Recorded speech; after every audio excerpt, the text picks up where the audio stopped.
Nesse final de semana também tivemos a final da Copa da Inglaterra, em que o Manchester City enfrentava o Manchester United de novo. Já tinha sido a final da Copa da Inglaterra da temporada passada. E também, cara, como a maioria de nós deveríamos esperar, imagino, né? O City era bastante favorito, porque o Manchester United vem numa temporada muito acidentada, cheia de problemas, com lesões, com maus resultados, crises dentro do elenco ali e tal. O próprio Erik ten Hag já praticamente demitido antes do jogo começar, segundo informações aí, acho que era do The Guardian, se eu não tô enganado. Enquanto o Manchester City vem de um trabalho aí de quase uma década, ganhando tudo, é campeão da Premier League agora de novo, com craques que acho que, em geral, assim, jogador por jogador, um elenco muito superior ao do Manchester United. E foi um jogo em que o City dominou as ações, no sentido de que a bola tava com eles. Você não tem dúvida, né? Primeiros 30 minutos ali foi de domínio completo do City, só que, assim, era aquele City, como diria o saudoso Mauro César, arame liso, né? Fica ali, roda, a bola vai de um lado pro outro, do outro pro um. Eles não conseguiam criar grandes coisas. E o United, tão criticado pela defesa na temporada, vai lembrar que esse United só não foi eliminado pro Coventry porque um gol no último lance foi anulado por impedimento milimétrico ali, né? Então o United é um time que tinha aberto 3-0 na semifinal e tomou 3-3, quase passou o vexame. E no final das contas eles conseguiram defender bem, cara, nessa final aí, com o Varane, que já deu adeus, né? Já vai embora do clube na próxima temporada. E o Lisandro Martinez, que é um zagueiraço, a gente sabe, mas perdeu praticamente a temporada toda aí por lesão, né? Muito tempo de fora e tal. Mas eles voltaram e fizeram uma dupla muito interessante. Claramente, o United ia jogar retrancado para sair no contra-ataque, né? Isso era muito claro. Começa pela formação que o Ten Hag botou em campo, em que ele tirou o centroavante, né? Tirou o Højlund e meteu um meio campo com o Amrabat, Mainu, Bruno Fernandes e o McTominay. O McTominay, obviamente, com aquele ímpeto dele de chegar na área, de chegar ali como um elemento de surpresa e fazer gols, enquanto o Garnacho e o Rashford jogaram mais adiantados nas pontas, né?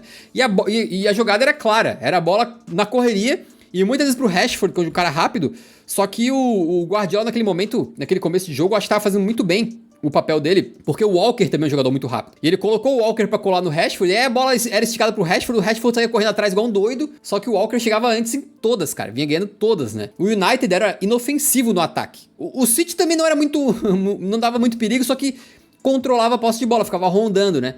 Só que aí aos 30 minutos acontece aquele lance bizarro, cara. Vai uma bola enfiada lá pro Garnacho na ponta direita, o Vardiol, que tava na lateral esquerda do City, chega pra marcar o Garnacho, chega na frente.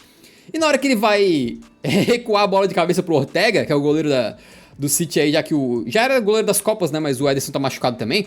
O Ortega, eu não sei de quem que foi a falha exatamente, tô na dúvida, mas o Ortega ele se adianta muito, né, ele vai ali quase que disputar a bola. E aí na hora que o Vardiol vai recuar pra ele, o Vardiol manda por cima do Ortega, a bola cai nos pés do Garnacho completamente livre pra empurrar pro gol vazio. Então num lance daqueles assim, que às vezes acontece, cara, porque futebol é doideira, mas assim, o United não tinha produzido absolutamente nada.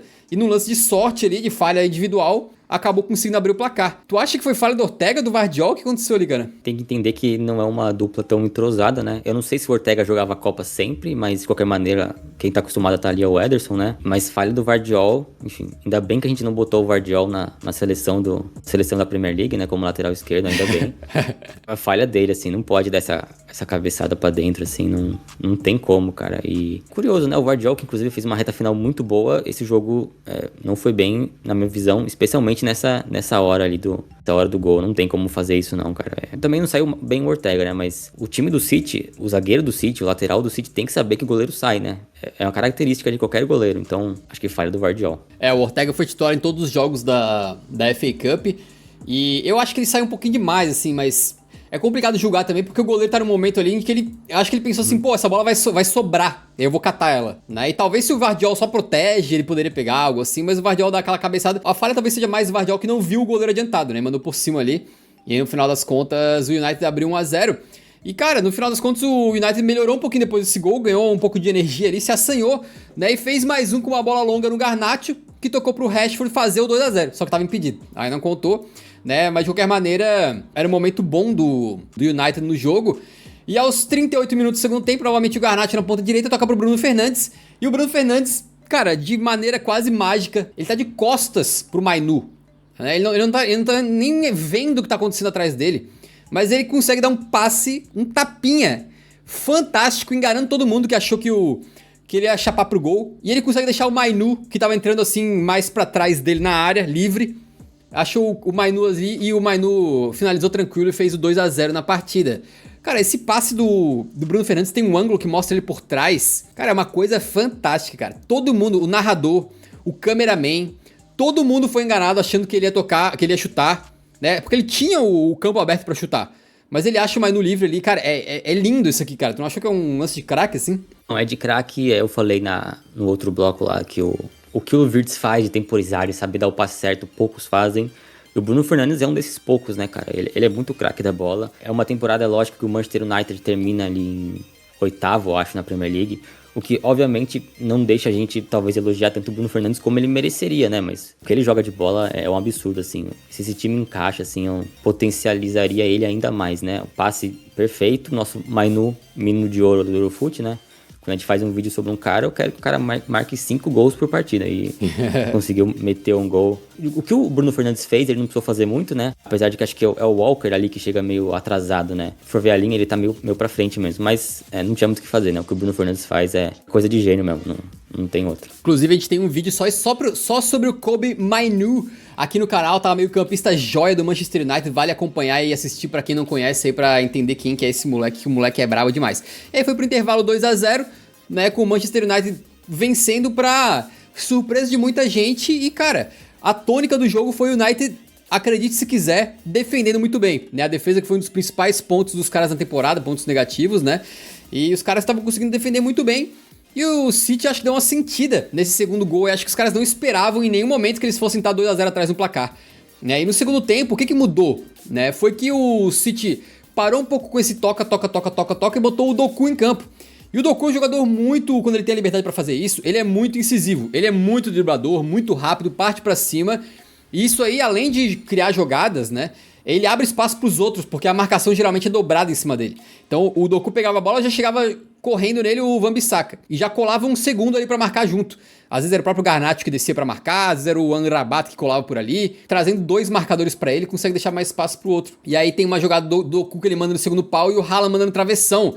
Depois tem uma... Cara, acho que, se eu não me engano, foi a única jogada de bola no chão, assim, bola trabalhada, que o United deixou passar. Que foi uma bola que o Foden coloca pro Julian Álvares, que tinha entrado no jogo, e o Álvares bate pra fora de canhota, erra bastante até do gol, não passou tão perto assim.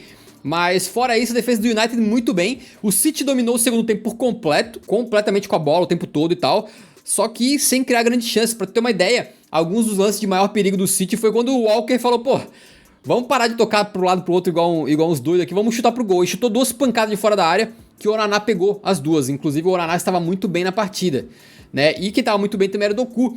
Teve certo momento ali que parecia que o City estava fazendo assim, ele rodava a bola até chegar no Doku. E era, Doku, pega a bola e faz alguma coisa, porque ninguém estava conseguindo fazer nada naquele estilo de jogo mais trabalhado deles. Eles estavam precisando de alguma coisa diferente. E o Doku é essa coisa diferente. Ele é o cara que é capaz de quebrar uma defesa, partir pra cima do adversário, né? E aí do Neida, né, como diz aí, ele fez uma jogada ponta pro meio, chutou de fora da área e diminuiu 2-1 no placar com uma falha do Onaná. O Onaná que vinha tão bem no jogo, chegou nessa bola inteiro, tá? Ele chegou com as 2 mãos na bola, inclusive, só que ele meio que rebateu pra dentro do próprio gol. É aquela rebatida que o cara não consegue botar uma força ali pra tirar a bola do caminho, né? Então ela bate nas mãos do Onaná e acaba entrando. E aí você tava no finalzinho da partida, parecia que ia ter aquela pressão monstra e tal, do Manchester City pra cima do United, mas a verdade é que essa pressão meio que não se concretizou, assim, ou pelo menos foi uma pressão daquela de tá todo mundo ali na área e tal, mas não que tiveram um monte de chute pra gol, que o Onaná teve que fazer milagre, que teve bola salvada em cima da linha, nada, né? O City ficou tentando rodar, não conseguiu chegar ao segundo gol. E no final das contas acabou 2-1 para surpresa de muitos. Um jogo muito reativo do Manchester United, em que eles contaram com contra-ataque, contaram com falha individual da defesa adversária, mas venceram contra praticamente todos os prognósticos a Copa da Inglaterra, depois de, lembrando, hein, quase terem sido eliminados na semifinal pelo Coventry. Não foram por um milagre, quase passaram um vexame histórico. E aí acabaram indo pra final e vencendo do poderoso Manchester City naqueles momentos que tu fala, não importa quanta diferença tem entre os dois times, clássico é clássico e vice-versa, né?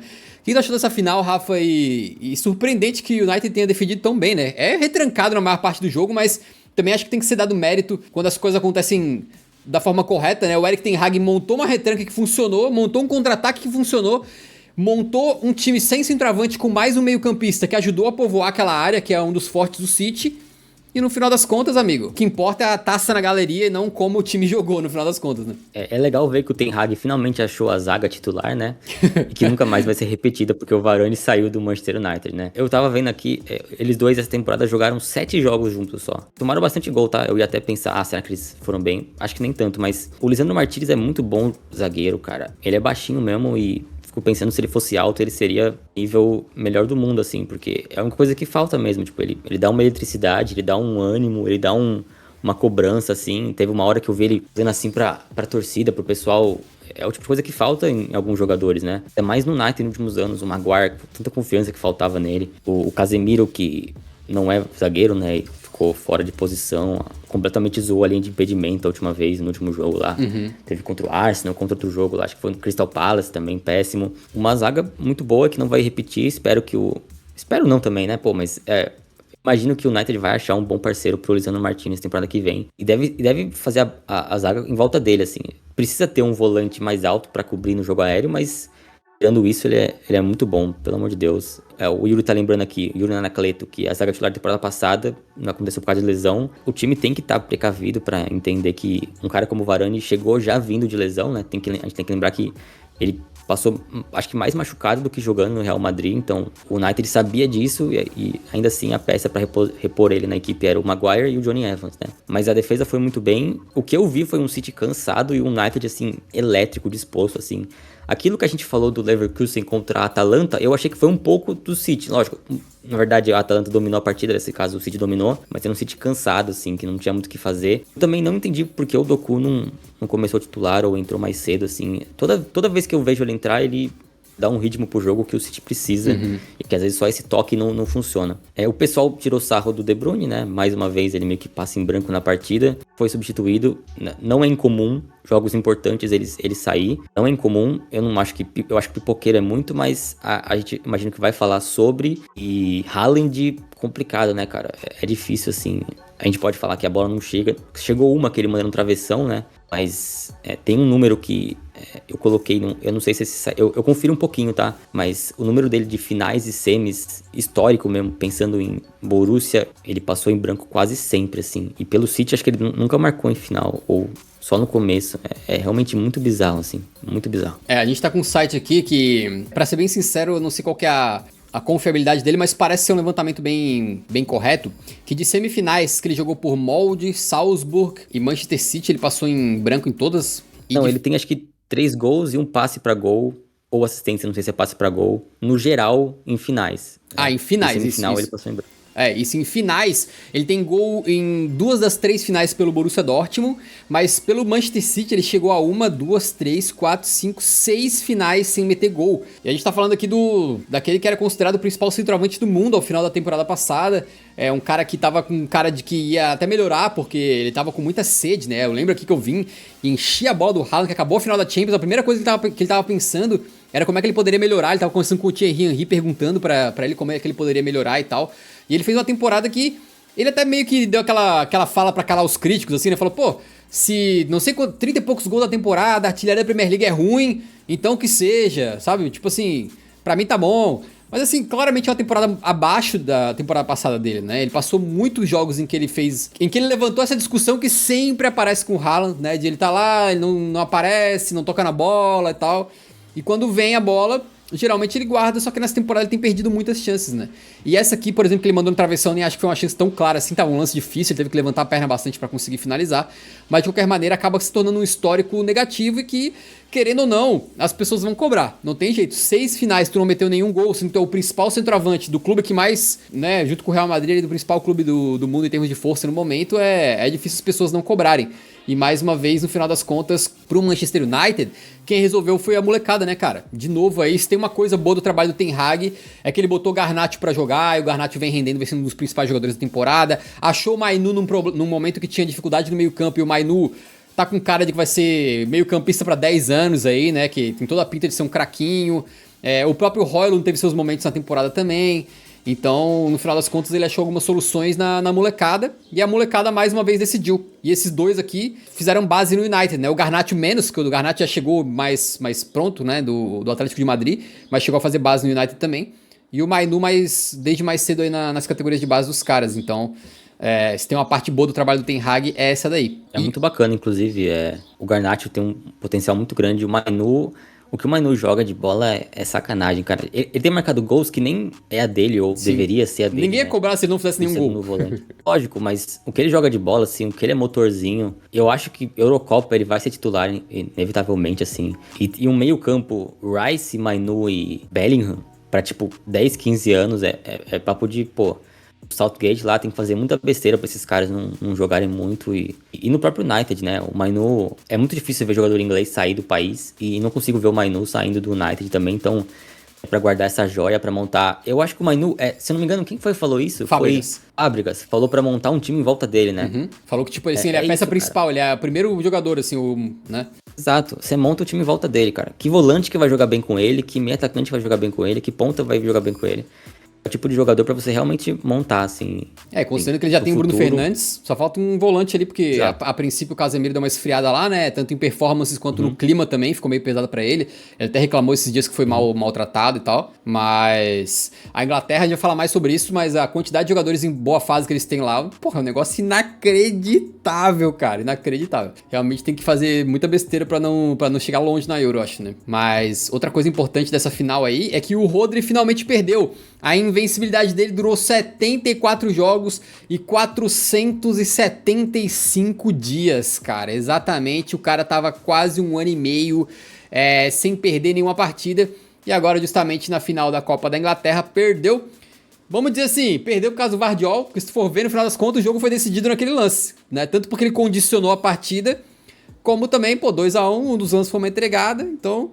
O Vardiol sozinho tirou a invencibilidade do Rodri, coitado. Mas não deixa de ser uma invencibilidade bizarra aí. Vamos ver se ele vai construir de novo, né? É capaz de ele começar a construir de novo essa contagem aí. Cara, o que o Rodri fez é incrível e é curioso ele e o Leverkusen perderem a invencibilidade ao mesmo tempo, né? E agora a gente sabe, né? Caiu um pacto do Rodri, caiu o pacto do Leverkusen, Abel Ferreira, estamos chegando.